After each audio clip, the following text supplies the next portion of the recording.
Assalamualaikum warahmatullahi wabarakatuh. Halo IGers seluruh Indonesia. Hari ini kita ketemu lagi di acara podcast yang edisinya kita lakukan di Kota Bandar Lampung. Teman-teman IGers semua, di kesempatan ini kita hadirkan Pak Arfa sebagai narasumber. Beliau adalah Ketua POP di tahun pertama. Baik, jadi hari ini kita coba mencari tahu informasi, mungkin ada hal-hal penting yang akan disampaikan oleh Pak Arfa terkait dengan POP ini. Jadi kita coba untuk bincang-bincang dengan beliau hadir di tengah-tengah kita. Baik, Pak Arfa ini adalah sosok awal di kegiatan POP. Dan mungkin dia banyak tahu tentang bagaimana keberadaan POP. Nah, baik Pak Arfa, mungkin kita bincang-bincang sebentar ya. Yeah. Ini terkait dengan sejarah POP. Kira-kira Pak Arfa bisa memberikan penjelasan kita semua bagaimana perjalanan POP dari dulu sampai di tahun ketiga ini. Yeah. Silakan Pak. Terima kasih Pak Ijrat. POP ini sebagaimana kita ketahui merupakan turunan dari program kementerian, yaitu program Merdeka Belajar. Jadi pada saat dilancingnya program organisasi penggerak ini awal tahun 2020, itu organisasi penggerak ini salah satu program strategis pemerintah, masuk seri keempat. Sebelum dilancingnya program guru penggerak dan sekolah penggerak. Jadi perlu saya luruskan Pak tadi bahwa saya ini bersama tim pada awal 2020 itu untuk merintis proses pendaftaran, karena pada waktu itu filosofi yang ada di benak pihak pemerintah, dalam hal ini kementerian, adalah melibatkan organisasi untuk melaksanakan peningkatan kompetensi guru. Karena kita tahu banyak organisasi-organisasi guru itu telah lama berkecimpung di bidang peningkatan kompetensi. Sudah banyak yang berbuat segala bentuk praktik-praktik baik khususnya dalam pembelajaran yang selama ini sudah terpublish, termasuk Ikatan Guru Indonesia. Kita tahu Ikatan Guru Indonesia ini sejak 2009 itu sudah lama berkecimpung,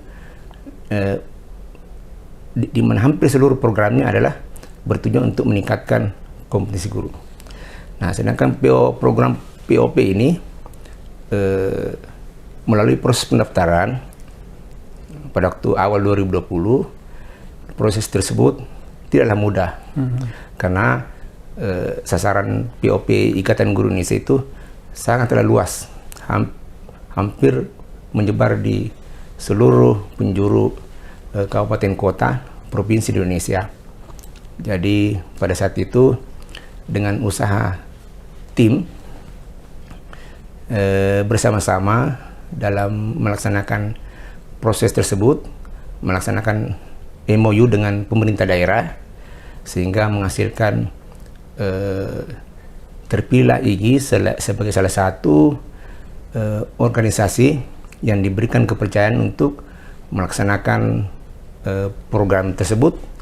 Ya, kita ketahui bersama program ini merupakan program yang mempunyai tujuan mulia, yaitu meningkatkan hasil belajar siswa melalui peningkatan kompetensi guru.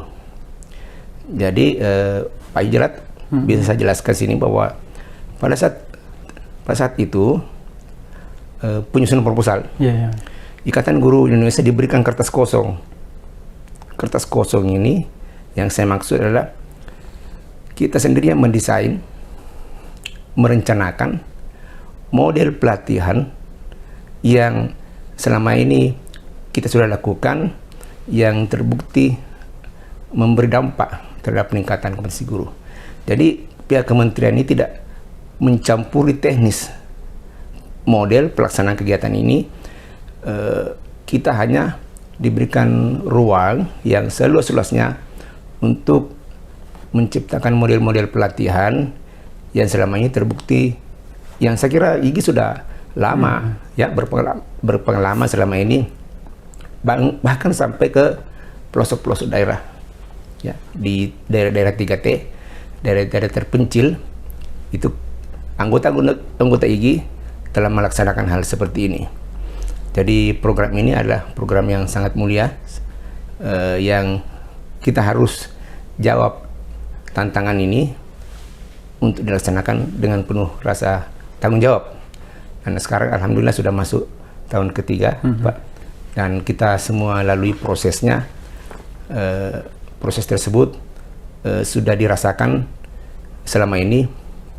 Yang menjadi sasaran POP IGI itu terdiri dari tingkat SMP 24 kabupaten kota dan tingkat SD tingkat SMP 25 kabupaten kota dan tingkat SD 24 kabupaten kota, dan selama ini sudah masuk tahun ketiga ya. Demikianlah kira-kira saya sejarah daripada. Makasih Pak Arfa. Jadi mendengar tadi bahwa di awal memang Pak Arfa sudah ada di POP ya dengan teman-teman tim.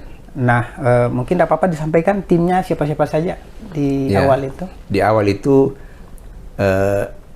pada awal proses pendaftaran, Pak, ya, kan ini prosesnya panjang. Pada saat itu masih kepengurusan lama, ya, sebelum periode sekarang. Itu yang saat ini aktif, ya, di POP sekarang itu Ibu Nur Samsi. Pak Dahli, itu yang awal ya. Yang awal ya. Nah, terus masuk periode kedua. Periode kedua itu adalah periode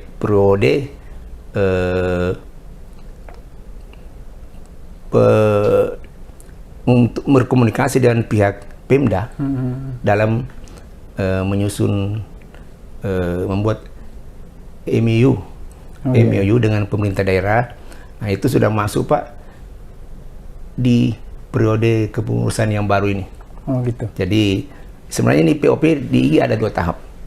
Tahap proses pendaftaran, kemudian tahap proses penyusunan MOU dengan pemerintah daerah. Jadi pada saat proses pendaftaran itu di kepengurusan lama, dan yang sekarang ini kepengurusan sekarang ini dimulai saat proses penyusunan MOU dengan 24 kabupaten kota untuk SD dan 25 kabupaten kota untuk SMP. Dan alhamdulillah seluruh pemerintah kabupaten kota dalam hal ini Dinas Pendidikan mendukung penuh segala program kita sehingga bisa berlangsung seperti sampai sekarang ini. Ya. Kemudian ini POP kan bukan hanya IGI yang dapat ya. Kalau salah dengar itu banyak. Berarti artinya untuk bisa mendapatkan program ini tidak semua organisasi profesi dapat ya Pak Arfa yang sudah mengusul. Kriterianya kira-kira apa itu ya? Pada saat ini yang organisasi yang masih tercatat melaksanakan sampai tahun ketiga ini ada 130 lebih organisasi yang terdiri dari organisasi tingkat nasional, ada juga yang tingkat daerah. Tapi dari seluruh organisasi tersebut, Ikatan Guru Indonesia merupakan salah satu organisasi yang mempunyai sasaran terluas ya, dan guru sasaran dan kepala sekolah sasaran yang paling banyak dibanding organisasi-organisasi lain. Ini terkait dengan daerah sasaran. Ini kan di tahun kedua dengan tahun ketiga banyak teman-teman di daerah-daerah yang tidak kena sasaran itu bertanya untuk kriteria penentuan daerah sasaran soalnya bagaimana Pak Arfa? Apakah IGI yang menentukan atau gimana? Coba. Proses tersebut banyak pihak, Pak, yang terlibat. Terutama yang paling krusial itu adalah dukungan dari pemerintah daerah. Nah, karena syarat setiap daerah mau ikut di program ini adalah harus mendapat dukungan dalam bentuk membuat kesepakatan atau biasa kita sebut dengan MOU. Nah, kita ketahui pada awal tahun 2020, awal tahun 2021, program organisasi penggerak belum dikenal oleh pemerintah daerah di seluruh Indonesia. Yang dikenal, yang familiar pada waktu itu adalah guru penggerak dan sekolah penggerak. Itu pun sekolah penggerak tahun nanti masuk seri ke-7 baru dilaunching. Tapi organisasi penggerak pada saat itu sosialisasinya ke pemerintah daerah masih kurang. Sehingga banyak pemerintah daerah yang kurang paham. Jadi masalahnya teman-teman di daerah adalah deadline waktu yang sangat terbatas. Kemudian syarat-syarat administrasi Pak, itu menyetorkan profil sekolah yang akan jadi sasaran, profil kepala sekolah. Jadi itu syarat utama. Selain itu didukung oleh pembuatan MOU antara IGI Kabupaten, IGI Pusat Pak ya, dalam hal ini diwakili oleh IGI Kabupaten bersama dengan pemerintah daerah, dalam hal ini diwakili oleh Kepala Dinas Kabupaten Kota masing-masing. Nah, proses itulah yang di daerah Pak kita ketahui banyak sesuatu yang bisa terjadi, karakteristik kepala daerah juga berbeda-beda, respon kepala daerah juga berbeda-beda, sehingga pada saat ini yang mampu kita loloskan, pihak kementerian loloskan itu hanya 24 kabupaten di tingkat SD dan 25 kabupaten di tingkat SMP. Kira begitu. Oke. Ini kan sudah di tahun ketiga ya, POP. Berarti kan dari segi tingkat keberhasilan mungkin sudah ada ukuran, bisa dilihat seperti apa, khususnya di peningkatan kompetensi guru, termasuk juga di siswa. Nah, kira-kira seperti apa kalau kita lihat hasil yang di teman-teman guru dengan di siswa? Apakah ada peningkatan atau gimana? Kalau masalah hasil, kan Bapak tadi pertanyakan itu berarti masalah hasil. Nah, hasil itu pihak kementerian sudah mengantisipasi. Jadi ada 3 sumber data, yaitu data pertama yaitu pendataan melalui hasil asesmen nasional di tahun pertama, kedua, ketiga. Kemudian hasil wawancara dengan pihak ormas dan hasil penelitian, di mana dari hasil penelitian tersebut dipilih beberapa sampel tiap organisasi untuk dilaksanakan penelitian untuk mempelajari dampak. Nah, hasil ini ketiga kriteria tadi itu akan diolah oleh kementerian pada tahun ketiga. Yang terakhir kan bulan 8 Pak. Bulan 8 itu akan dilaksanakan asesmen nasional. Itulah data terakhir yang dipungut, dipetik oleh pihak kementerian untuk mengolah sampai berapa jauh tingkat keberhasilan atau dampak daripada peran IGI dalam meningkatkan kompetensi guru, khususnya di daerah-daerah sasaran. Karena kita ketahui IGI sendiri sudah melakukan beberapa monitoring, survei, tapi itu berlaku di internal IGI. Ya. Kemudian yang kita berharap ini, harapan ini nanti adalah hasil dari pengolahan data asesmen dari kementerian, data hasil wawancara, dan data hasil penelitian. Yang kebetulan tahun lalu IGI masuk sampel penelitian yang diwakili pada waktu itu adalah Kabupaten Goa. Nah, kita berharap dengan usaha kita selama ini, selama 3 tahun, itu berharap kita ini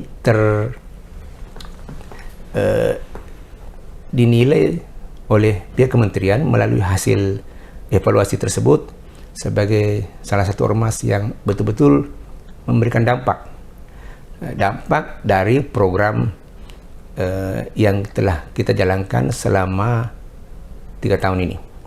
Dan alhamdulillah di tahun ketiga ini akan segera berakhir di bulan Juni Pak. Di bulan Juni itu program kita sudah ditutup dan selesai untuk 3 tahun.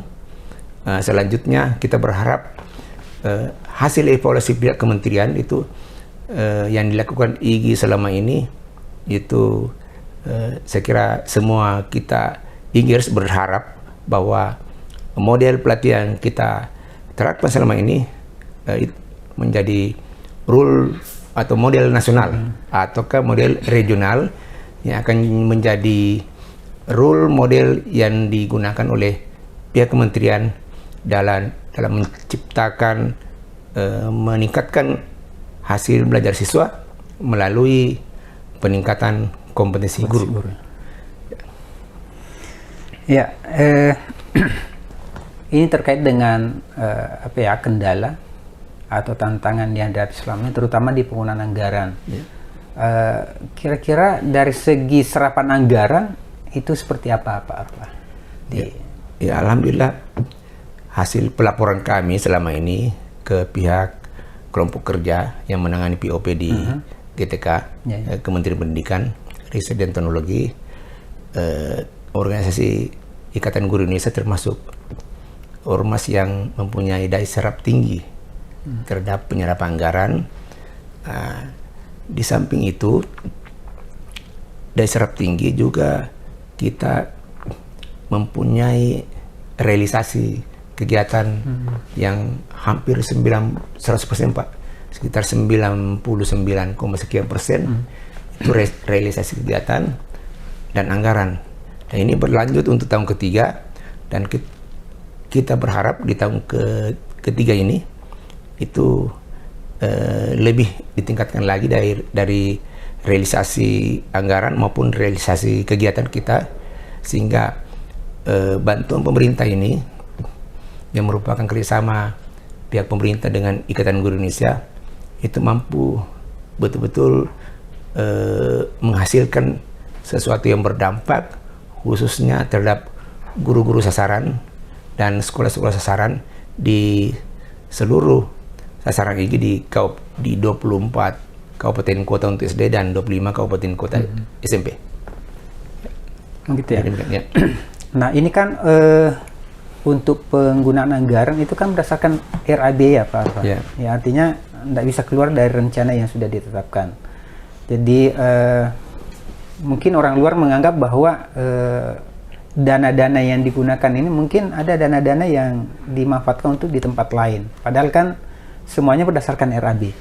Jadi sekedar menjelaskan juga ke teman-teman semua bahwa pemanfaatan anggaran itu tidak serta-merta. Jadi kita terpantau ya di RAB itu dari Kementerian Pak Arfa. Karena ini kan bantuan pemerintah Pak. Bampen. Bampen itu punya prosedur yang ketat, punya SOP yang ketat, dan punya standar-standar yang sangat ketat. Ya, selama ini kita sudah diberikan pembekalan, jadi segala Rp1 pun pengeluaran yang kita keluarkan itu harus melalui proses yang sesuai dengan standar biaya minimum, proses sesuai dengan perencanaan ini kita tuangkan dalam RAB kita eksekusi untuk dijalankan dalam bentuk program. Nah, program ini yang sudah berjalan selama 3 tahun ini, alhamdulillah selama ini Ikatan Guru Indonesia dalam program ini masih fokus kepada aturan pelaksanaan petunjuk sesuai dengan petunjuk teknis pengelolaan bantuan pemerintah. Khususnya bantuan pemerintah yang saya maksud ini adalah anggaran yang menjadi sokongan utama dari program organisasi penggerak yang kita sudah laksanakan sampai tahun ketiga ini. Oke. Sekira cukup Pak Arfa. Terima kasih banyak informasi yang sudah disampaikan ke kita semua, teman-teman IGIers di seluruh Indonesia. Sekira banyak hal yang informasi kita dapatkan dari Pak Arfa, dan mudah-mudahan ini bisa bermanfaat untuk kita semua. Dan sekira untuk sesi ini cukup. Di lain kesempatan kita ketemu lagi di podcast yang lain, Bapak Ibu. Yang terakhir saya mau sampaikan bahwa untuk menjadi hebat itu tidak perlu menjatuhkan orang lain, saya kira. Jadi mari kita sama-sama bersama di IGI untuk tetap semakin semangat dengan kegiatan-kegiatan kita. Baik, kami akhiri dengan ucapan alhamdulillah. Assalamualaikum warahmatullahi wabarakatuh. Waalaikumsalam warahmatullahi wabarakatuh.